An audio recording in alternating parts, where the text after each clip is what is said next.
भूतगणादिसेवितं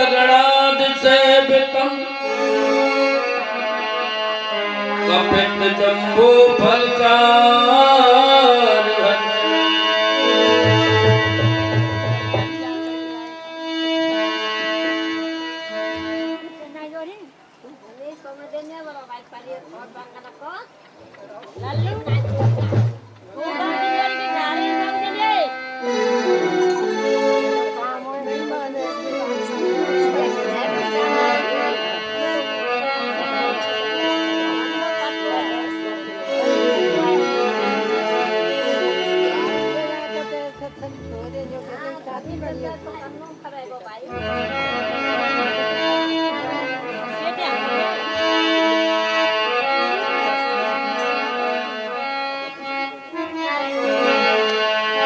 गजाननं भूतगणादिसेवितं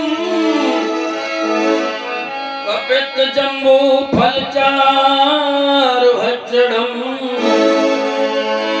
उमासुतं शोकविनाशकारकम् नमामि विघ्नेश्वरपादपङ्कजम् शुक्लां ब्रह्मविचारसार परमाद्यां जगद्व्यापिनी पीडा पुस्तकधारिणी अभेदां जगन्धकारां हस्ते स्फटिकमालिकां विन्दती पद्मासने संस्थितां वन्दे तां भगवती बुद्धिप्रदां शारदाम्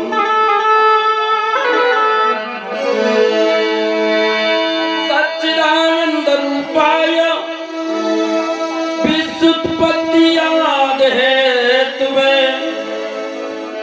तापत्री विनाशाय श्री कृष्णाय नमः। हिरण्यगर्भ सम्वर्ताग्र भूतस्य जाते पतिरेकासी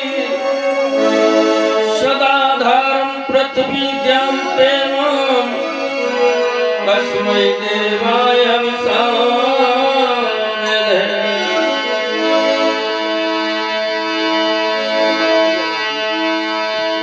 गुरुर्ब्रह्मा गुरुर्विष्णु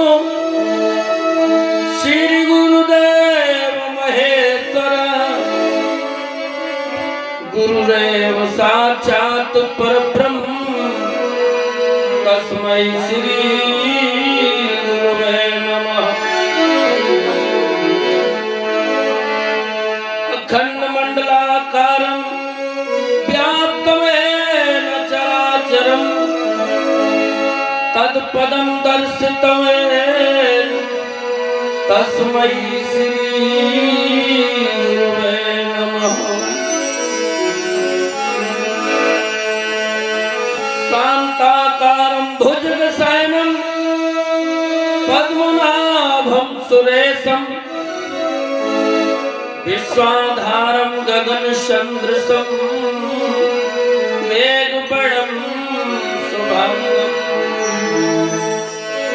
लक्ष्मीकान्तं कमलनयनं योगविद्यानुगम्यं वन्दे विष्णुं भवभयहरं सर्वलोकैकनाथम्।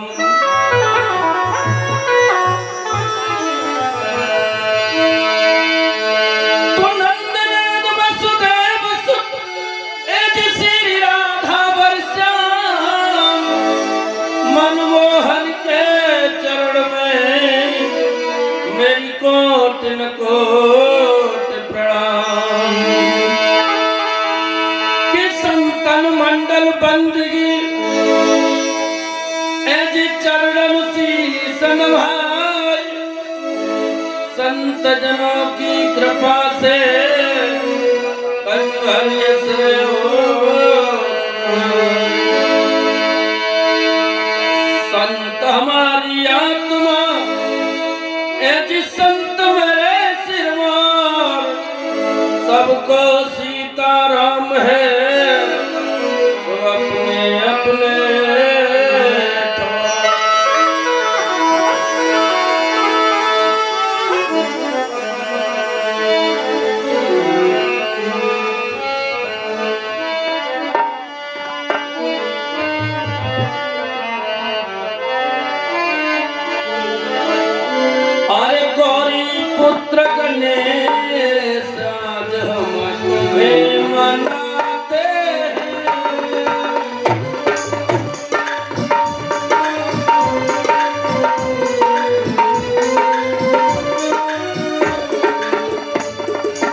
प्राणवती है,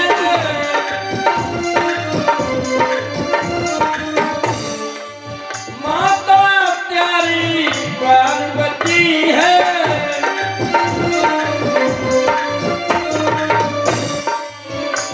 और पिता तुम्हारे महेश गजानन में बना।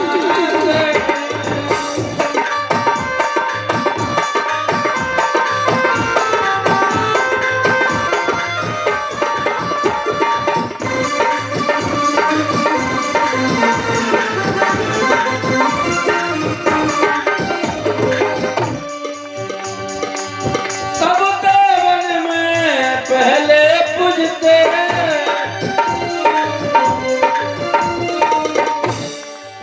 सब देवन में पहले पूजते हैं।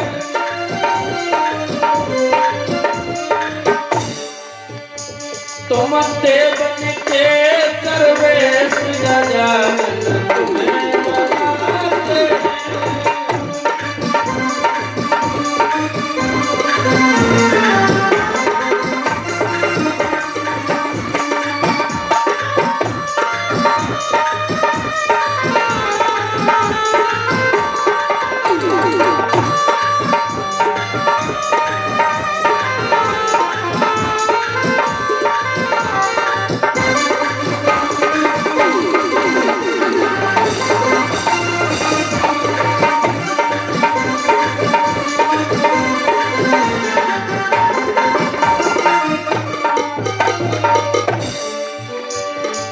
हम सब मिलके तुम्हें पुकारे,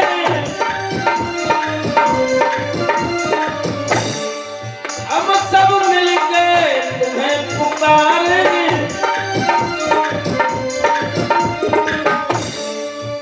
कैसे? तेरे शरण प्रणाम तले गजानन तुम्हें मनाते हैं।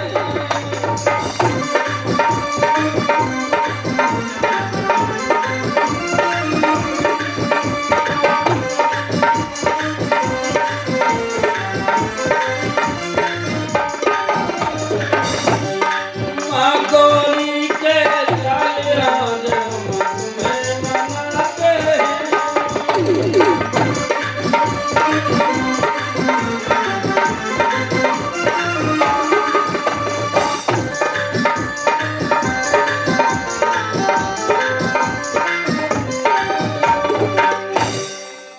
बोलिए बांके बिहारी लाल की।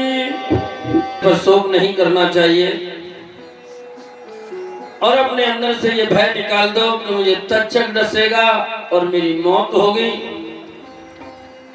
क्योंकि ये शरीर का काम मरने का है। संसार में जन्म लिया है तो मरना निश्चित है, क्योंकि जन्म के समय ही पीछे मृत्यु लगी आती है। मृत्यु अपना समय देखती है और हम अपना समय देखते हैं कि हमारी उम्र बढ़ रही है, लेकिन मृत्यु कह रही है मेरा समय नजदीक आ रहा है। तो कहा राजन, जो जन्मे हुए हैं उनकी तो मृत्यु निश्चित है, और जिनकी मृत्यु निश्चित है उनका जन्म भी निश्चित है। लेकिन हो कहीं भी, लेकिन जन्म हो।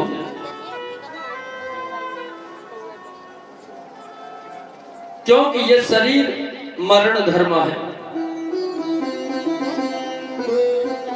अंत में इसका मरने का धर्म है, ये मरता है। ये शरीर मरता है, मरने का काम करता है, जन्म लेता है, बड़ा होता है, वृद्ध होता है और फिर अंत में मरता है। ये शरीर का धर्म है, आत्मा का इससे कोई संबंध नहीं है। आत्मा तो निर्लेप है। ये शरीर के धर्म है राजन, शरीर के धर्म, और यहीं रह जाएंगे, लेकिन आत्मा का इससे कोई संबंध नहीं। कष्ट होता है तो वो शरीर को होता है, लेकिन आत्मा को कोई कष्ट नहीं है। कष्ट होता है तो केवल शरीर को होता है, आत्मा को कोई कष्ट नहीं, क्योंकि आत्मा निर्लेप है। अगर कांटा लगे शरीर के अंदर तो वो शरीर को ही पीड़ा होगी, बल्कि आत्मा को कोई पीड़ा नहीं। अगर शरीर के अंदर घाव हो जाए तो उस घाव की पीड़ा शरीर ही महसूस करेगा, क्योंकि ये सुख दुख तो आत्मा से परे है। आत्मा को कोई सुख दुख नहीं। क्यों? कि मन भी भागता है तो वो आत्मा से अलग। आत्मा कोई मन का भी तो दुख होता है। पहले तन का दुख होगा, तन की पूर्ति करेगा, फिर उसके बाद में मन तन की पूर्ति हो जाएगी, तब मन के सुख को खोजेगा। पहले तो तन के सुखों को खोजता है, और जब तन के सुखों की पूर्ति हो जाती है तब वो मन के सुखों की ओर दौड़ता है। और जब मन के सुखों की ओर दौड़ता है तो और ज्यादा उसे दुख होता है, लेकिन वो दुख केवल उसे हो रहा है जो सोच रहा है, लेकिन आत्मा का इससे कोई संबंध नहीं।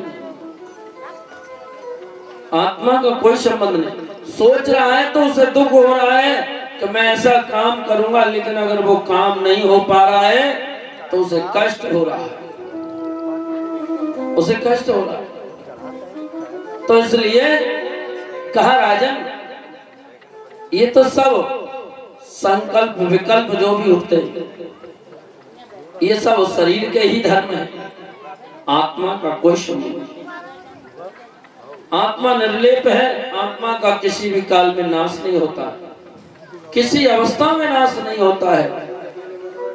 इसलिए तुम श्री हरि के चरणों में मन लगा करके और प्रभु की कथा और ध्यान से श्रवण